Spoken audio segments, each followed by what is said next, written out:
Welcome to part 2 மக்களே. Part 2 நீங்கள் என்ன பார்க்க போகிறீங்க, எங்கே வந்திருக்கோம் அப்படின்னா மெரினா பீச்சுக்கு தாங்க வந்திருக்கோம். சென்னை வந்துட்டு மெரினா பீச் பார்க்கலாம், நல்லா இருக்குமா சொல்லுங்கள். அதனால அப்படியே கடற்கரை வழியாக நடந்து ஸ்ட்ரைட்டாக பீச்சுக்கே போயாச்சுங்க. ஸ்க்ரீனில் தெரியுது பாருங்கள், பண்ணிடுங்க. ஓகேவா, வாங்க நம்ம கடற்கரைக்கு போவோம். டேரெக்டாக நம்ம கடற்கரைக்கு வந்தாச்சு. கொஞ்ச நேரம் லைட்டாக ஃபன் பண்ணிவிட்டு அப்படியே கிளம்பியாச்சுங்க. இந்த மாதிரி தான் அன்டைம் ஆச்சா கிளம்பியாச்சு.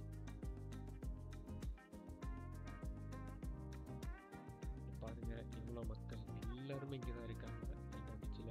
அதனால் சாப்பிட்டுட்டு பர்ச்சேஸ்லாம் முடிச்சுட்டு நாங்கள் கிளம்பிச்சு. மறக்காமல் இன்ஸ்டாலையும் ஃபாலோ பண்ணிக்கிறேங்க. ஃபாலோ பண்ண மறக்காமல் ப்ளீஸ். போகும்போது மறக்காமல் சப்ஸ்கிரைப் பண்ணிக்கிறேங்க. பாய். சின்ன சேனல் எதா இருந்தாலும் அது கொஞ்சம் ஆதரவு கொடுங்க. உங்க பொண்ணான கையை கொண்டு அந்த பெல்லில தட்டிடுங்க. அவங்களுக்கு சப்ஸ்கிரைபர் 5-10 ஏறுனா அவங்க மனசு சந்தோஷப்படும். அவங்க வீடியோவும் பாருங்க.